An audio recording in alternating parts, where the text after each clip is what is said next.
Lawrence, wow. Hello. Here we are. Well, thank you for your time. We're here doing this podcast. It's insane. I remember it took us a while to get this sorted out. I think, when was it, last year? I think it was that we contacted you and you were like, busy. Yeah, busy. I can't tell you too much at the moment, so let's wait a year. So, which is fair news. I'd rather wait that, obviously, that extra year.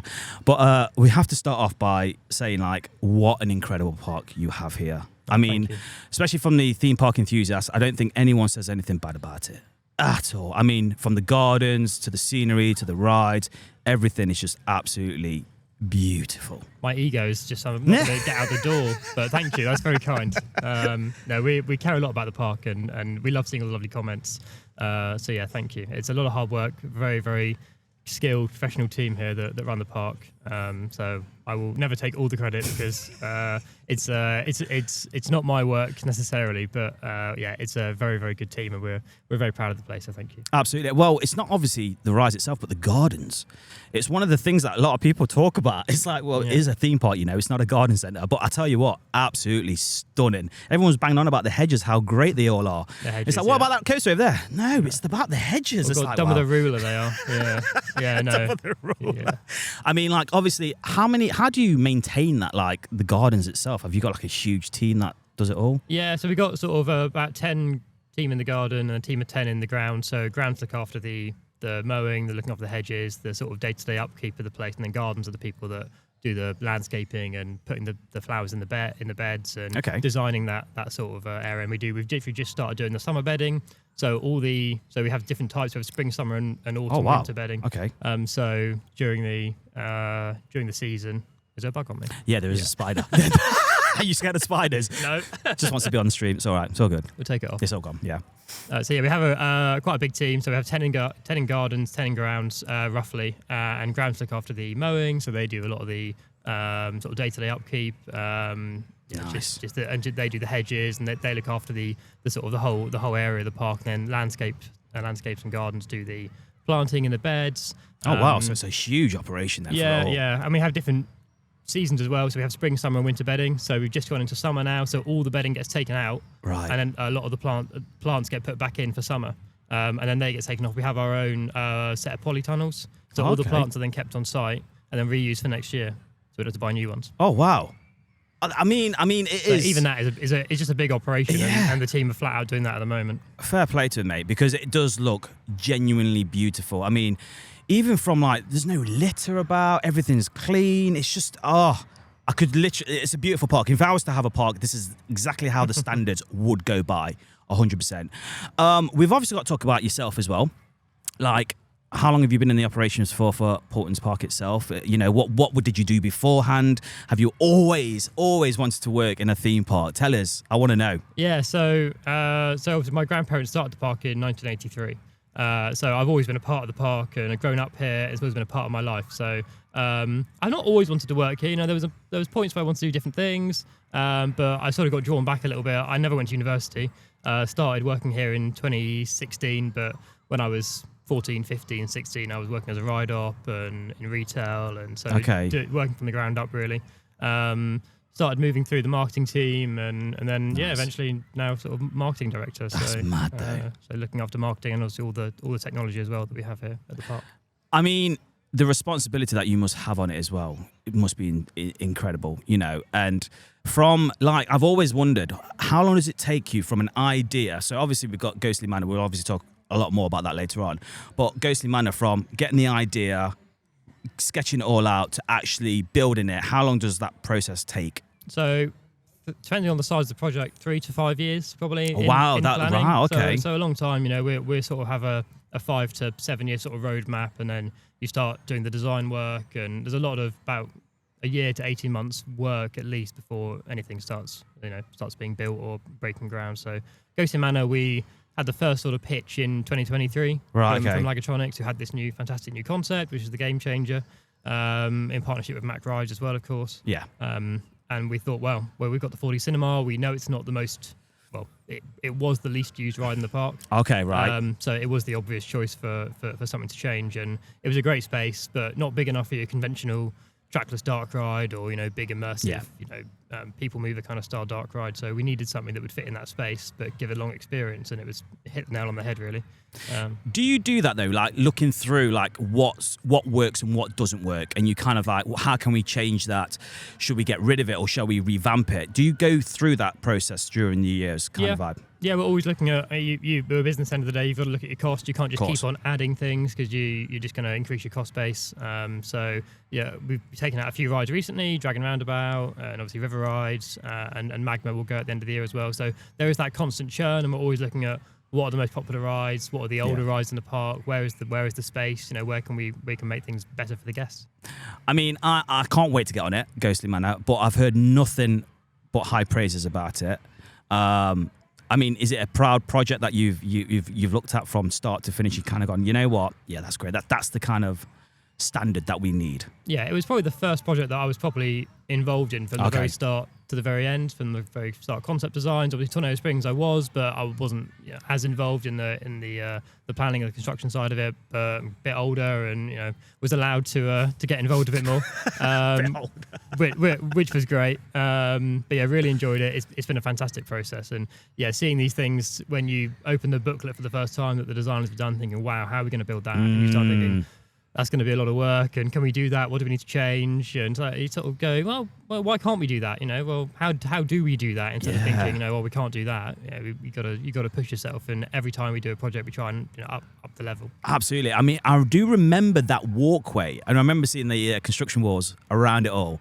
And I'm one of these where I can't see it yet. Yeah. I need to give me time.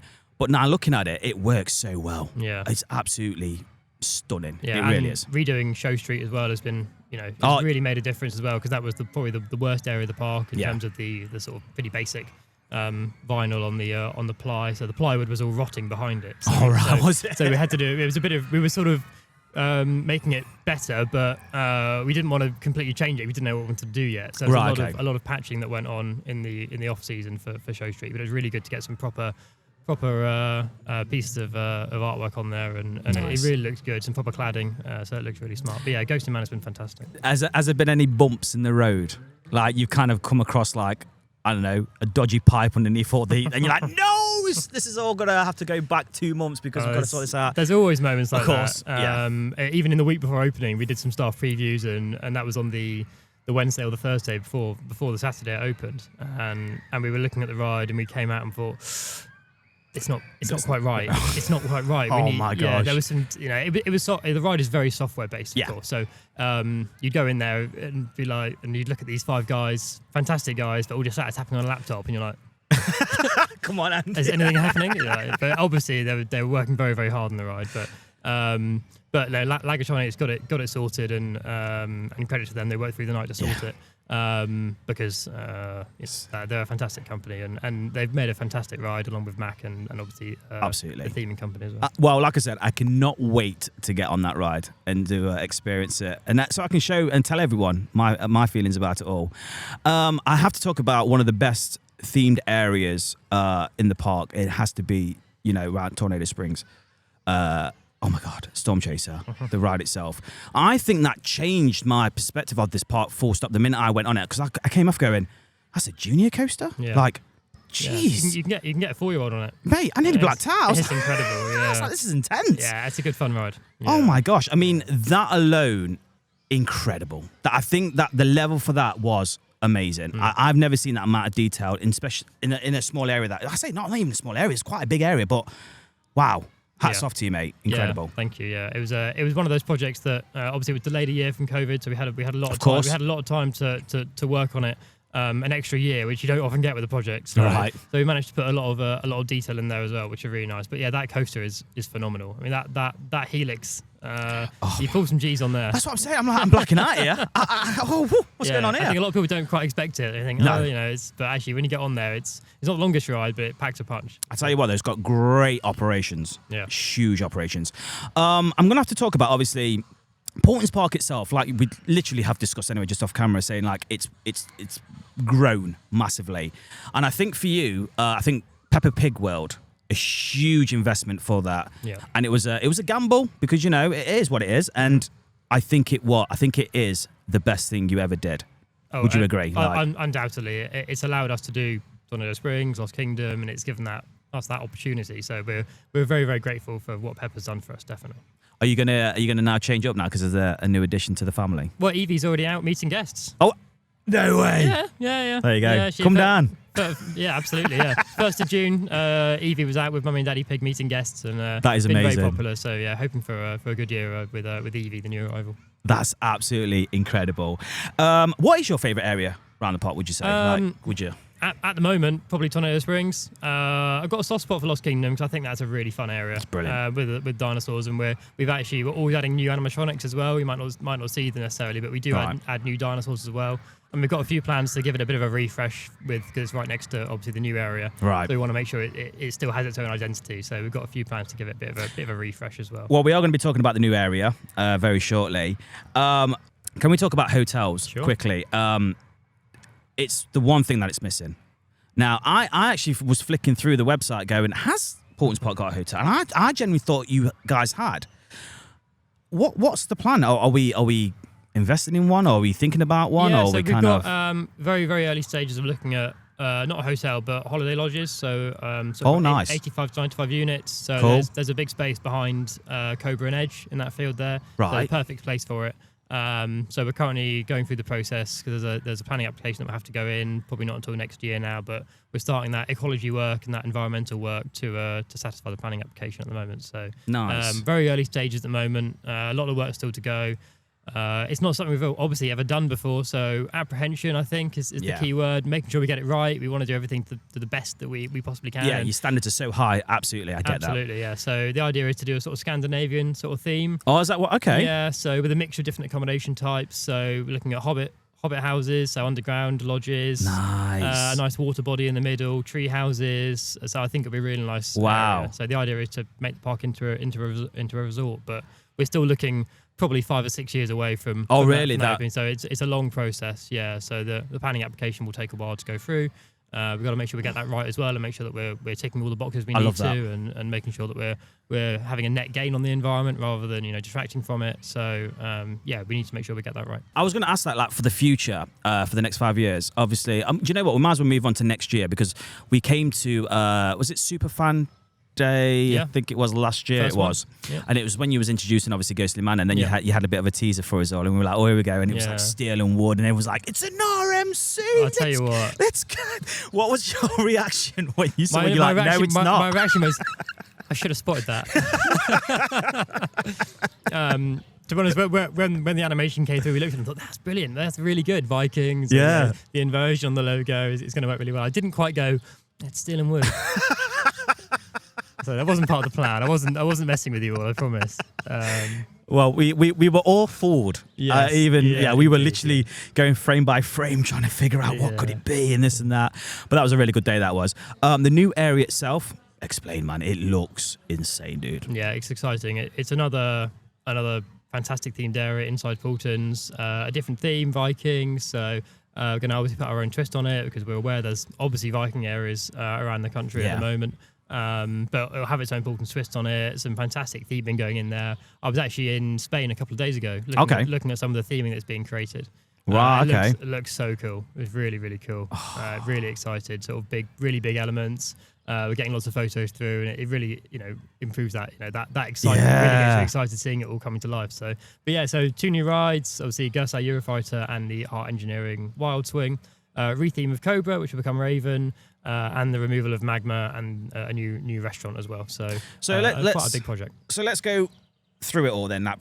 If that's all right with you. Yeah, let's do it. Cobra itself, was that always on the plan? Was that area, like, this is where we're going to put it? Because let's be honest, Paultons Park has got so many pocket areas. Yeah. It's huge. And we've always said, though, near Cobra, it's like, they've got this massive plot of land here. They could do anything. Yeah. And then we was like, oh, can you imagine RMC here? And then you put that out, and it wasn't RMC. It was like, all right, the fair dues. But, like, Cobra itself, though, was that literally, we need to change that to Raven. Yeah, we always wanted to keep it in the area. It's a fantastic ride. Oh, I love it. I love Cobra. It's one of my favourite rides at the park. It's very underrated, yeah. Yeah, absolutely. And only one of its type in the UK. Is it? Yeah.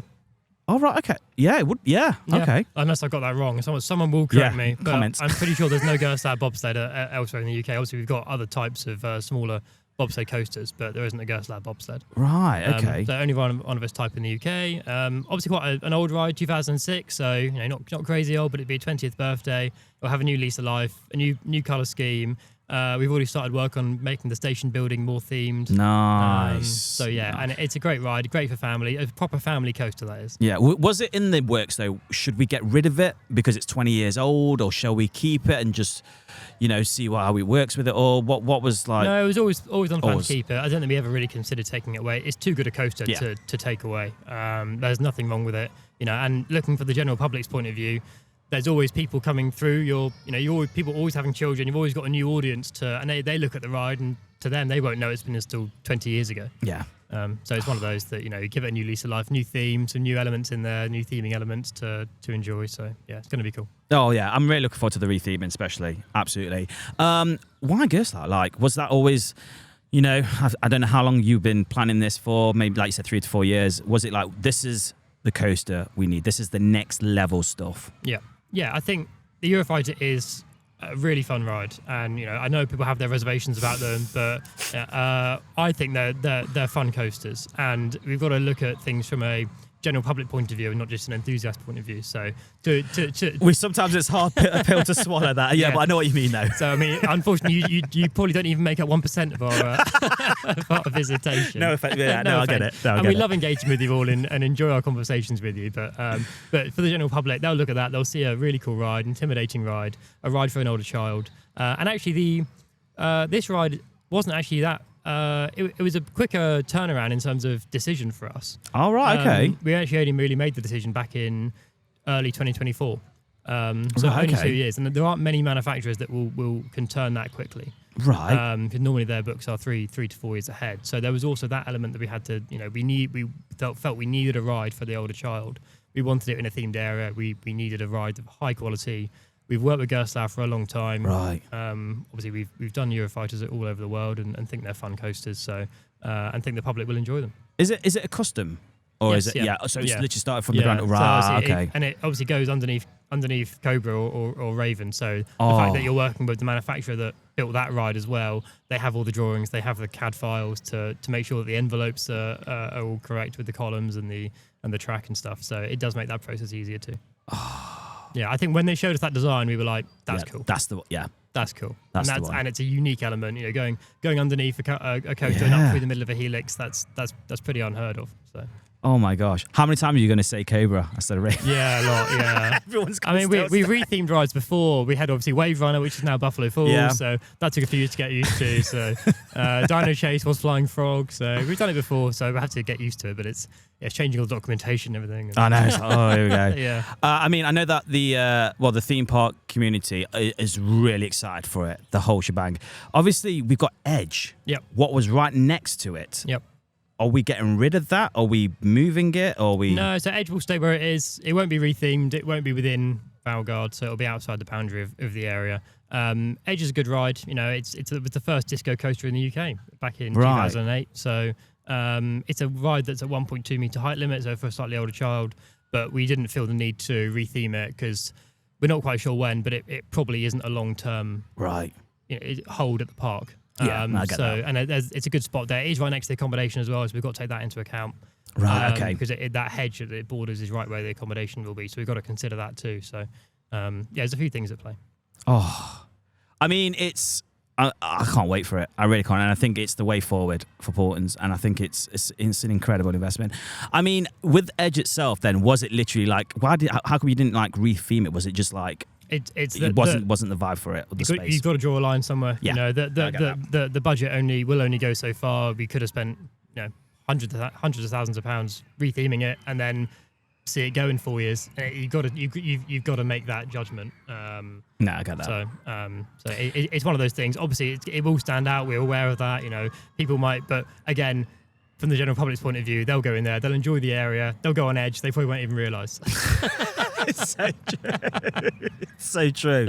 I mean, obviously, the ride restriction for it is it 1.25? For the Eurofighter? Yeah, the Eurofighter. Yes, so at the moment, it's 1.25. Yep. Yeah, so there's a big review that goes on once the ride's been built and you measure the G-forces, you can see, and it's obviously about the restraints as well, so there is a minimum, but we will see. But at the moment, we're planning on having it at 1.25. which is still quite a small height limit, you know. I mean, it's crazy. Like some of these height restrictions, I'm like, oh my! It's like with Storm Chaser. What is it? One it's meter? 1 meter, yeah. Yeah, we have a number of coasters at 1 meter. You know, Pterosaurs 1 meter, Velociraptors 1 meter. So we've got a great offering for that 1 meter child. And that's why we wanted to step up a little bit to, you know, give an offering to widen that demographic. Absolutely. Did you say it's got a restaurant as well? Yes. In the area as well. Yeah. So so a nice restaurant. So it'll be our fourth sit down, you know, big restaurant at Paultons, which is exciting. That side of the park is lacking on high quality and high throughput capacity F&B, so that will service that side of the park. I must admit, what is the whole procedure with because I must admit the operations in this place is ridiculous. I mean, it's so, and in a good way that is. It's so ridiculously bad. I mean, it's so you're so on it. Like, I don't think I've ever queued up for Storm Chaser, and it's not because no one's queued. It's because there's just getting these trains out. It's the ride over the course of the year. It does the most people, you know, on Storm Chaser, but it has one of the shortest queues. So it's a capacity monster, that thing, especially on 2 trains. Oh my gosh! It's I don't think I've ever seen it above 25 minutes. That's mad. You know, and that's on a busy day. So it will get through people no problem. That's absolutely mad. I'm going to fire a question from my wife. This is going to sound proper random on this. But last time we came here with my family and stuff, there was no alcohol. Is this like a non-free alcohol? We do have park? alcohol. But was it just at that time that, or has it been a new? So you can't go up in a restaurant and order. I'm not saying, by the way, we're not just coming in just for the drinks. Are you okay? But yeah, that's because I know certain people have said like, oh, I don't think you can drink at the park. And no, you can. Yeah, there are places you can buy alcohol, but we have I think it's called a restaurant license. So it's not like a pub, for example, where you can just go and buy a pint without food. So you have to have a meal. And then we'll give you a pint. We'll give you a bottle of beer or prosecco if you're so inclined. No, that makes complete sense. That does itself. But it's I'm not saying come if you're an alcoholic. No, just far from it. I just needed to clarify that because I know certain people were asking me, "Oh, can you ask him about this like non-alcohol?" So there you go. Yeah. There is. You can get. I mean, we have a tap of Budweiser in Route 83 Diner, so you can get a pint. Is that where we're going after? Yeah, absolutely. 100%. Yeah. The weather's beautiful, so we might as well. It'd be rude not to. Great minds and stuff. Lawrence, I need to talk about the future of Paultons. Obviously, we know what's cracking off next year. Can you elaborate in the next 5 years? I know it's probably a very short. No. You'll have to see. But could you tease us of anything, or is it a case of let's just deal with Ghostly Manor, let's enjoy that for 5 minutes or whatever, and then we've obviously got the new attraction. Let's enjoy that, or are you literally on to the next one? I think you've got to keep up. You've got to keep moving. We always like to have a pipeline of things that we're planning on doing. That does change. We have a sort of master plan for the next 10 years, but that does get cut up and moved around and changed quite a lot as the years progress. There's areas of the park that still need attention. Okay. So we'll be moving on to those. But nothing I can really share in too much detail at the moment. But obviously we've got the new water attraction for 2027, which will be within Valgard. You must know about this. No. Why don't I know this? Do you know this? Yeah. Why don't I know this? Why does my researcher not told me about it? It is dreadful. No, JK. Well, so at the end of the Superfans event. That's why. Yeah. We did invite you. Yeah, it's all right. End of the Superfans event, we teased a water attraction that will be opening for 2027. Oh, fantastic! So that will be within Valgard. And we'll start work on that in the next few months. All right, okay. I'm gonna chuck it out there.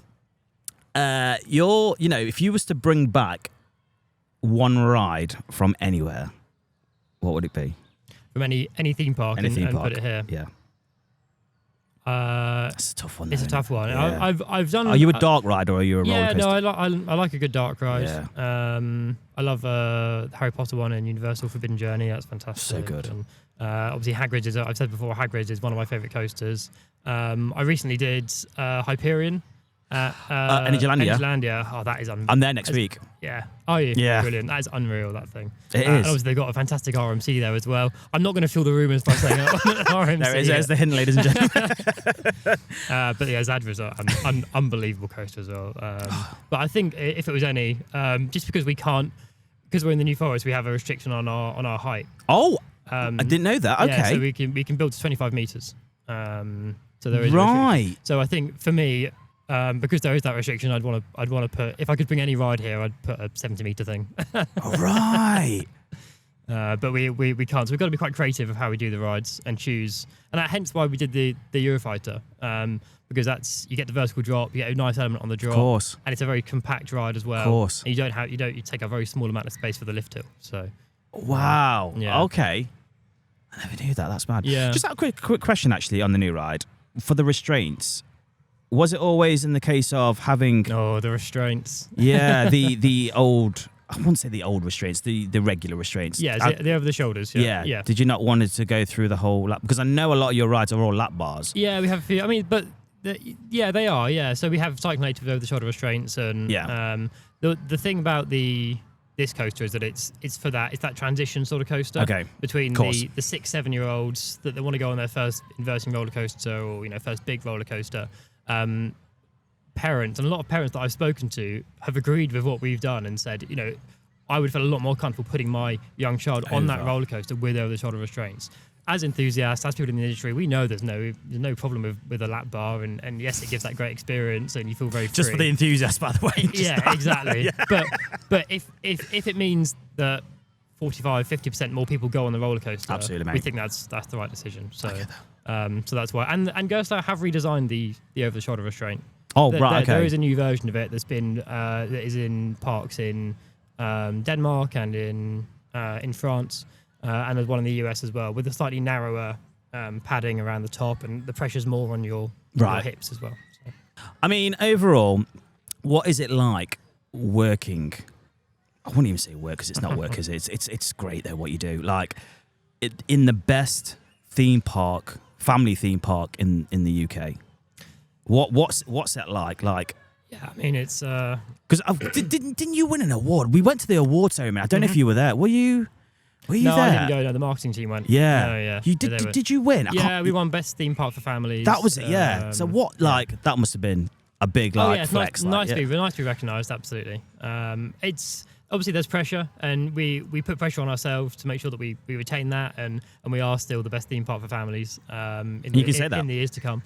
And that's what we want to do. But yeah, there is pressure, but it's fun. I mean, there's not many people that get to walking around the new site and seeing things come out the ground and foundations being poured, and you think, wow, yeah, I've been working on this for 2 years, and now it's going in the ground, and there's massive milestone moments like the track arriving and things like that, and it's fun. I mean, it's great fun. I get to work very closely with my family as well, of course, which is lovely, and you get to see them a lot more than other people do, and we're here every day, and it's a beautiful environment when it's not pouring with rain and the sun's out. You go for a walk around and you see everyone having a great time, and yeah, I mean, it's brilliant. It's great fun. It's what we want to do. And it's why we do it. Seeing people have fun here is really, really nice. I must admit, I don't think I've ever come here when it's rained. It's always been sunny. It's always sunny at Paultons. Yeah, always. We have one weather forecast. I've heard. I know a lot of our viewers have been talking about like using cameras on rides and stuff. We have never had. I know that a lot of other parks. I know you can't talk for the parks as restrictions and all that lot. Yep. I'm a huge believer, especially as a content creator as well, that I think it's important also to show our audience what the experience is during it, and you guys allow us to do that, obviously with your own wafers and all that lot. Yeah. Do you think it's kind of important as well? I know it's different thinking from a business to a content creator's mind, but for sure, yeah. We know why other parks do it, and we take the view that if you're wearing a chest-mounted harness, our ride operators will be trained to check that and make sure it's secure. And at that point, we don't see an issue with it. And we want you guys to film content. We want you guys to post about the park. That's it. We want people to search for Paultons Park and see loads of great videos, people having fun, and that's the best way to sell it. Word of mouth is still the best form of marketing, and word of mouth now is not just people talking to each other. It's people watching YouTube videos. It's people looking at Twitter and Facebook, and it's one of those things that we think, well, why not? You've got to take a pragmatic view on it. So yeah, that's why we do it. We feel like that's the right thing to do. Absolutely. Well, you know what? It's been an absolute pleasure. It truly has. It's been amazing. Thank you so much for this. I mean, I'm not even going to wish you good luck in the success, because let's be honest, you're already flying the flag with it all and stuff like that. And I think a lot of parks, especially, I'm not going to mention them, but they should be worried because the theming. I mean, like with the theming itself. Oh my gosh! Like when you build something, are you like, this has to be? I just don't want it in the middle of a field. I want it. Like a bit like Cobra. No disrespect. Cobra shoved on it. Absolutely. Yeah. And you were like... It was a different time back then, and the budgets have got bigger, so we were able to do this stuff now. But Cobra was just, I won't say, I would never speak bad of Cobra because at the time, and I always say, and James and I always say when we're talking about things, if we were in that position back in 2006 looking for something, that's probably what we would have done as well. Like, because we didn't have Peppa at that point, we didn't have the budgets coming in, we needed something, and you can't do everything at once. You've got to work yourself around the park. You can't suddenly rip the whole park up and start developing it. I think sometimes that's what our brains think. Like, why are they not building that and this and that? It's like, we already just finished Tornado Springs. give us a chance. We'll get there. And we're the same. If we could do it all at once, we would, because it's what we love doing. But as a business head on, I completely agree with you on that. Yeah, you got to think sensible and all. I need to also ask as well quickly for the events. I know that you have your like Halloween events and stuff like that. Are we hoping to do like a fireworks maybe? It's not on the cards at the moment. I've looked at a few things. I've looked at like drone shows, and we've looked at fireworks. That's a really good shout. That is. Yeah, the drone shows are cool, especially for the audience, because sometimes fireworks can be a bit loud for kids' ears. For the families, what you've got here, drone shows would be absolutely insane. Yeah, and we've got a lot of animals here as well. So we've got a big collection of birds as well. So fireworks, they probably wouldn't be too fun. Right. So we've got to consider that as well. So. But the drone show would be cool. I'm not saying it's going to happen in the next 2 or 3 years, but as soon as I say something, everyone's like, they're doing a drone show. I didn't say I'm doing one.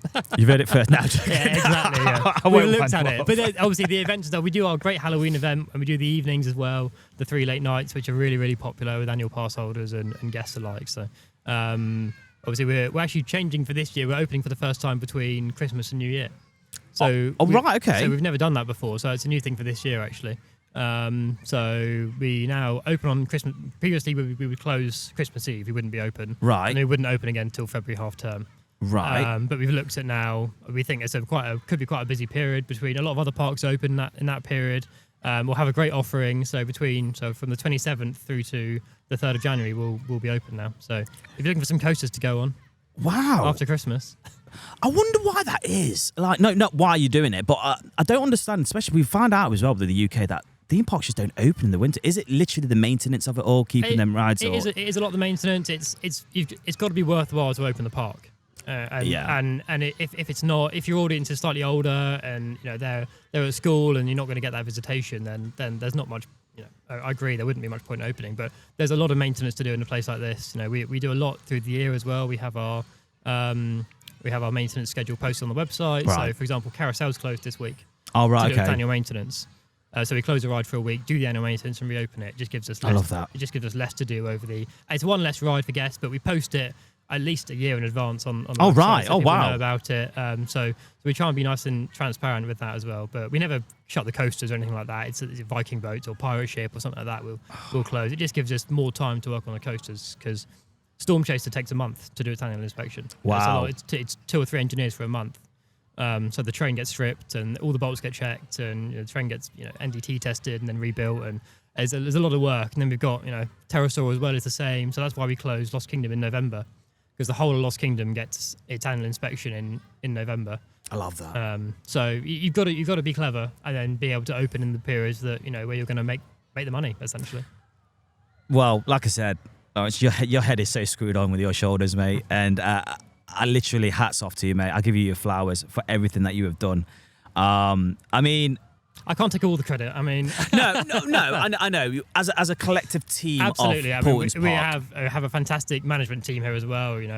Our heads of department. They run the operation. They're the people that are on it, the guest experience and everything. And obviously we keep a close eye on it. But and all the way down to our ride operators, we get such lovely feedback. People say happy birthday to the kids when they're here. It all makes a massive difference to guests when they're at the park. And you want to go on the ride and you want to be greeted by a happy smiley face. And that's what we aim to do. So from the top down, that's the ethos really.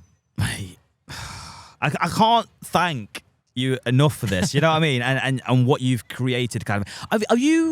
Are you involved a lot in the next project in 2020? Yeah, you are. So you're going to be there doing your... Are you doing vlogs like you were doing? We'd like to, yeah. We probably won't do it until after summer, when there's a bit more to show.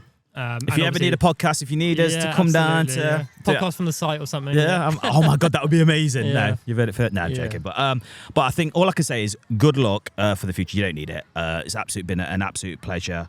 I'm sure the hotels are going to be, the lodges, are going to be incredible. I think Ghostly Manor itself is going to be amazing as well. It's going to, it looks to me, it's constantly people who are going in it now. Yeah, there are, yeah. So I can't wait to get on it myself. Next year's project, I wish it was an RMC. No, I'm joking. What are your thoughts quickly? I know I really shouldn't have. Do you think the UK should get an RMC? Because everyone keeps banging on about it, including us, But yeah, they are. No one's going to deny they make some unbelievable rides, and they're fantastic rides. So never say never. I'll feel some speculation. Never say never. You might see an RMC in the UK at some point, and I hope so because I've done a couple and they're just which one's your best one? I think Zadra definitely. Zadra, yeah, so good. Yeah, it's so good. It just carries the speed through the layout so well. You hit the brake run and like. Yeah. Literally. Have you been on Anguazi? No. It's all right, Yeah. I think it's a bit overhyped, in all honesty. Yeah. But that's just me. God, controversial. Don't, mate. Everyone's on the comments now going, how dare you say that? Yeah. How dare you say that? I mean, I would be, as an enthusiast, I'd love to see one in the country, but yeah, it might not be at Paultons. Well, it is what it is. Just quickly as well, what ride did you say you wanted? Because you never actually said you dodged it. Yeah, well, I think I'd stick a Hyperion or something, and just Hyperion. Just because we can't do that at the moment, You don't want to be speculating what you're thinking. I see what you're doing. That'd be great. Brilliant. Listen, it's been an absolute pleasure. It's been a joy. Thank you so much for your time because I know you're a busy guy and everything like that. It's been amazing. No, I loved it. Thank you very much. Guys, hope you follow us on our social medias on Instagram, Facebook, Twitter, and TikTok. And if you're new to the channel, make sure you do subscribe and hit this bell icon. Every time we upload a new video, you will be notified. So I'm Dan, and thank you for watching. Are you going to do it, Lawrence? And as always, see if he remembers. Go on. Happy riding. You've caught me well out there. Take it easy. See you next one. Happy riding.